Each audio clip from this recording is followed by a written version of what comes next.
Welcome to The Explainer. Look, today we're tackling something that usually gets brushed off as just another dry compliance rule, and we're going to reframe it into what it truly is, the absolute ultimate financial backbone for your agricultural cooperative in the BARM region. We are talking about the General Reserve Fund, or GRF.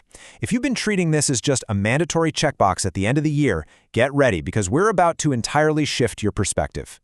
To respect your time, we're jumping right in. We've got four main stops today: what the GRF actually is, the CDA allocation rules, some real-world scenarios, and finally, those crucial accounting rules. Let's get to it. All right, Section 1. What exactly is the GRF, and why is it your financial backbone? So, the General Reserve Fund is a statutory fund built straight out of your cooperative's net surplus. I want you to think of this as your permanent safety buffer. This is definitely not just a temporary parking spot for extra cash. It is your long-term growth base and stabilization tool designed to ensure your co-op's survival for the long haul. So what kind of heavy lifting does this fund actually do? Well, primarily, it's there to absorb operating losses when your regular surplus just doesn't cut it. But it's not just playing defense, it plays offense too. It strengthens your overall equity. It supports major expansions when your policies allow it, and, this is a big one, it highly enhances your creditworthiness. That last point is absolutely vital when you're looking to secure future grants or commercial loans. Moving right along to Section 2, the official CDA-based allocation rules and that all-important mandate. 10%. That is the magic number. It represents the absolute minimum of your cooperative's net surplus that literally must be allocated to the GRF every single year. It's a non-negotiable floor set to ensure that year after year, your cooperative is building its armor. Now, the absolutely crucial thing to remember here is the timing. You have got to carve out this allocation before you distribute any patronage or interest to your members. You secure the cooperative's future first, then you reward the members. And of course, while this 10% is mandated, the exact mechanics are guided by CDA regulations, your specific co-op bylaws, and ultimately your General Assembly approval. Okay, Section 3. Theory is great and all, but let's see the GRF in action with some highly practical, real-world scenarios. Imagine this. Your agricultural co-op gets hit with a devastating 50,000 peso crop failure. Mother Nature just wasn't on your side this season. So how on earth do you survive a sudden hit like that without totally collapsing your balance sheet?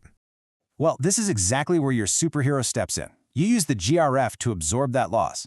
The result? Your operations keep running smoothly without ever touching or diminishing your members' hard-earned share capital.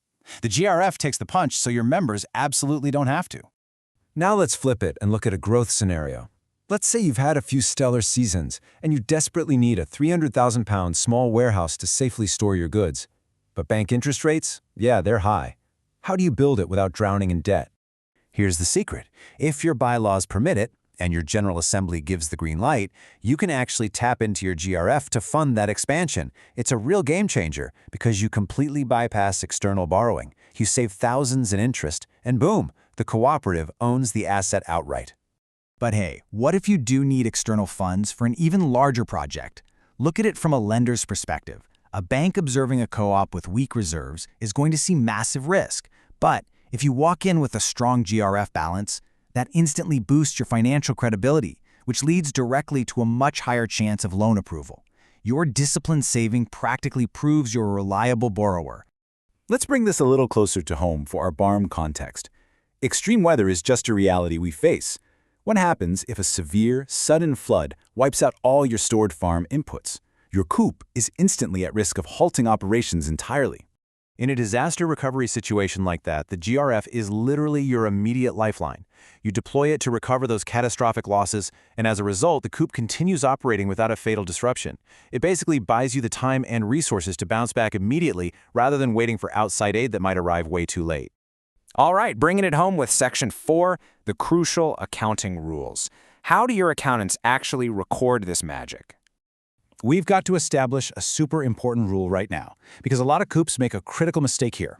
You can never, ever treat the GRF like a utility bill or a salary. Recording it as an expense is strictly incorrect. The only right way to handle it is recording it as an equity appropriation. I really want to hammer this point home.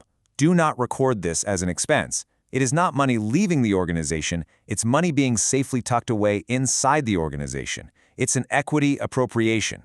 Getting this wrong completely distorts your financial statements and misrepresents your true health. So what does the actual official journal entry look like when you make that 10% minimum allocation? It's actually super clean and simple. You just debit your undivided net surplus, which reduces the pool of funds available for distribution, and you credit the General Reserve Fund, building up that permanent safety buffer. And there you have it. We've hit the definition, that strict 10% rule, the real-world scenarios, and the accounting mechanics. I want to leave you with this final, really vital thought to chew on before your next board meeting.